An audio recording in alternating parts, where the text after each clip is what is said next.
Kanal izləyiciləri, bugün sizlərlə ayın 18-i, iyun ayının 18-i 2025-ci ildə keçirilmiş sertifikasiya suallarından bir neçəsinin izahını paylaşmaq istəyirəm. Başlayaq birinci sual, 13-cü sualdan. Deməli, belə bir sual verib, deyir, verilən nöqtələrdə üçbucaqların sayını tapın. Əvvəla bilirik ki, bu test toplusunda da bizim tez-tez rastlaşdığımız sual tipidir. Yuxarıda verilən nöqtələri görürsünüz, 5 nöqtə verilmiş, aşağıda isə 4 nöqtə. Siz yuxarıdakı 5 nöqtədən birini seçib, aşağıdakı 4 nöqtədən ikisini seçib üçbucaq yarada bilərsinizmi?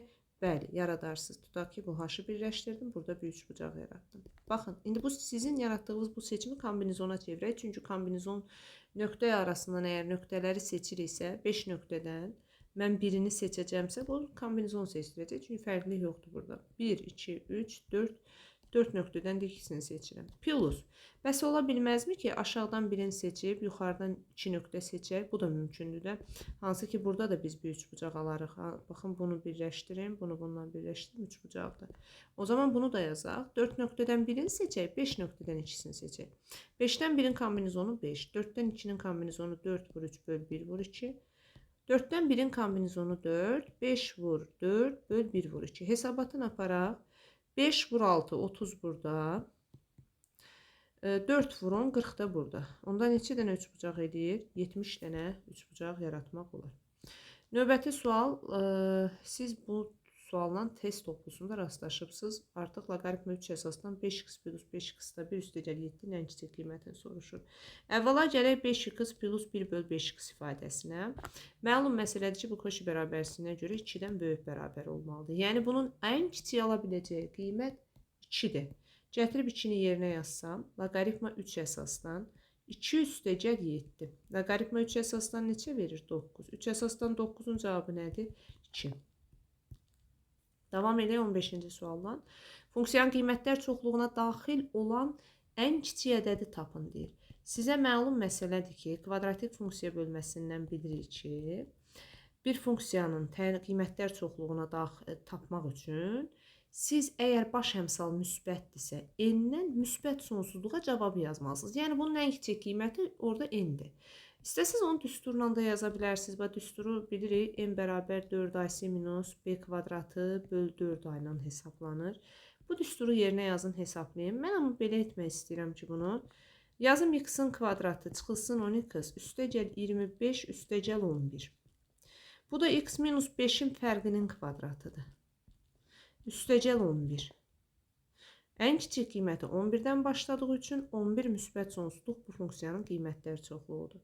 Və sizdən soruşur ki, ən kiçik qiymətini tap, o zaman 11 olacaq cavab. 16-cı suala baxaq. 16-cı sualda deyir ki, 3 dənə sarı var, 2 dənə qara kürəcik var. Geri qaytarmamaq şərti ilə çıxarılan kürələrdən birinin qara, birinin sarı. Baxın, geriyə qaytarmırsınız. Əgər o kürəni geriyə qaytarmırsınızsa, bu artıq olur aslı hadisə. Deyir, elə ki, birinci qara olsun kürə, digəri sarı olsun. Yaxşı, gəlin qara olun. Əgər sizə birinci, ikinci məsələsi edirsə testdə, siz bilməlisiniz ki, burada kombinizon permutasiyadan istifadə etməyəcək. Bir-bir hesablayacaq ehtimalı. Qara çıxma ehtimalı nədir? 5 dənədən ikisi qaradır. Vurulsun. Sarı çıxma ehtimalı nədir? Artıq sən birini çıxartmısan və geriyə qaytarmamısan. Deməli, sənin 4 kürən qaldı. Sarı nə qədərdir? 3 dənə. İxtisar apardıq. 10-da 3 qalır. Doğru cavab. Növbəti suala baxaq. 2 oyun zərə atılır. Düşən xallar cəminin ən çox 10 olması. 2 oyun zərə atılırsa, məlum məsələ, məxrəcə 36 yazılacaq. Ondan çox olması nə deməkdir? Yəni, ondan çox olmasını istəyiriksə, burada ola bilər 11 olsun, ya da 12 olsun. İndi burada olmaması da ola bilər, olması da ola bilər. Bu sertifikasiyada iştirak edənlər artıq bunun dəqiq bilə bilər. Çünki bəzən müəllimlər dedi, burada olmaması hadisəsidir. Olmaması olsaydı, ondan çox olmaması bu başqa bir haldır. Ondan çox olması. Ondan çox olması zərin üzündə 2 zər ya 11 düşə bilər, ya 12 düşə bilər. 11 düşməyə necə baş verə bilər? 6, 5, 5, 6 düşərsə. 12 düşməyə necə baş verə bilər? 6 plus 6, 12 ola bilər. Əgər ondan çox olması hadisəsini həqiqətən də testdə istəyirdisə, 36-da 3, yəni 12-də 1-dir. Növbəti 18-ci sualda hüdudlanmış fiqurun sahəsini tapın deyir. Təbii ki, mən burada kubik funksiyanı çəkməliyəm. Kubik funksiyanın qrafiki baxın, belə bir qrafikdir də, düzdürmü? Bu kubik. Amma bir balaca daha sərgəli çəkək. Hə. İndi kök 6x kubunu çəkək. Baxın, əslində bunlar tərs funksiyalardır da. Və indi sizdən soruşur ki, hüdudlanmış fiqur. Bunlarla hüdudlanmış fiqurun sahəsi bax bunlardır. Əslində burada simmetrik bir sahə alınır. Çünki mən indi 1 yazıram. Çünki burada artıq məlum məsələdir. Bunları bir-birinə bərabər eləyən ədəd 1-dir. Siz kuba yüksəltsəniz x üstü 9 çıx x bərabər 0.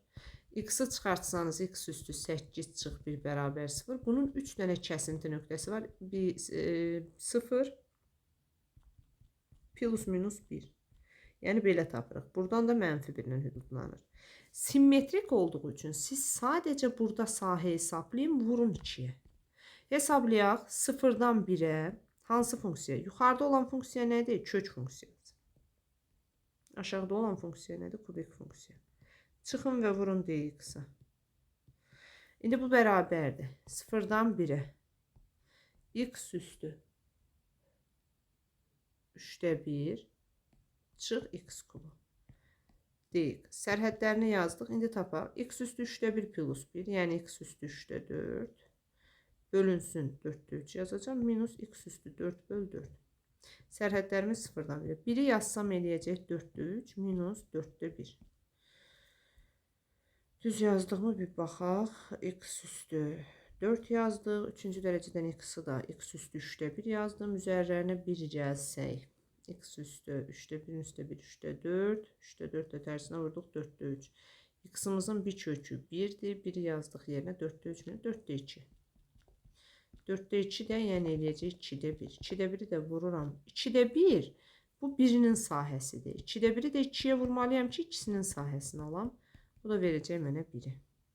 19-cu suala da bir dənə baxaq. Deməli 19-cu sualda belə bir sualdır. Sinus 1 plus sinus 2x. 1 plus sinus 2x, bu da sərdə sualdır. 1 plus sinus 2x zaten bir düsturdur. Nə düsturudur? Müxtəsər vurma düsturu. Baxın, bu sinus x üstə gəl kosinus x-in cəminin kvadratıdır. Birincinin kvadratından axırıncının kvadratı 1 eləyir. Hasilinin 2 misli, ortada 2 sinus x kosinus x yaranır. O da sinus 2x deməkdir. Onda siz əgər bilirsinizsə ki, bu düstur açılışıdır. Bununla bunun biri gedəcək. Nə qalacaq? Sinus x üstə gəl kosinus x. Çıxılsın kosinus x. Bunlar da islah getdi. Qaldı cavab sinus x. Bu da oldu 19-cu sual. Bir də 20-ci suala baxırıq. 20-ci sualda baxın 2a, 3b, 4c verib. Bu 2a, 3b və 4c-ni bərabərləşdirirəm. Hamısını bir 12k-ya. A-mız onda 6k-dır. B-miz onda 4k-dır. C-miz onda 3k-dır. Və indi bunları əkop hesablayaq. Əkop 6k, 4k, 3k. Təbii ki, bunların əkobundan, bunların əbobunu çıxsam, 6k, 4k, 3k-nın əbobu. Baxın, 6k-nın, 4k-nın, 3k-nın əkobu 12k-dır. Əbobu da 1k-dır. Çıxanda bunları eləyir 11k. Deməli, variantlarda hansı variant olubsa bu test tapşırığında. Orada 11-ə bölünən ədəd ola bilər ancaq bunun cavabı. 21-ci sualda çox bəsit bir sualdır. Mənfi 64 üstəgəl 64. Məxrəcdə mənfi 64 üstəgəl mənfi 64. Bunun kvadratı. Yuxarı eləyir 128, aşağı eləyir mənfi 128. Böləndə müsbət 1, kvadratı da 1. Növbəti 22-ci sual. 22-ci sualda deyir, bu rəqəmlərlə 4 rəqəmli ədədlərdən biri seçilir. Gəlin əvvəlcə ehtimal hesablamaq üçün birinci mümkün halları tapmalıyıq. Biz də burada mümkün halları tapaq. Önə 0 gələ bilməz deyə 5 rəqəm önə yaza bilərsiniz. Geriyə qalan bizə orada demir rəqəmi fərqli olsun, rəqəmi müxtəlif olsun. O zaman geriyə qalan 6 ədədi hamısına yazmaq olar. Amma mən bunları vurmayacağım. Mümkün hal kimi məxrəci ilə hasil şəklində yazacağım. Yaxşı, mümkün halı düzəltdiniz. İndi bizdən istənilən nədir? Əlverişli hal yəni nədir? Seçilən bir ədədin tək olması. Tək olması üçün bunun sonu nə ilə bitməlidir? 3, 5, 9 ilə. Yəni sonunun 3 şansı var. Önə 0 gələ bilməz. Deməli 5 şans burada var. 3, 4, Deməli 5 şans burada var. Hə, ümumilikdə neçə ədəddir? Ümumilikdə 3, 3, 6 rəqəm var. Buranın da 6, buranın da 6 şansı var. 5 vur, 6 vur, 6 vur, 3. 6'larımızın ikisi gedər, 5'lər gedər, 6 ilə 3 gedər və sizin ehtimalınızın cavabı 2-də 1 olar.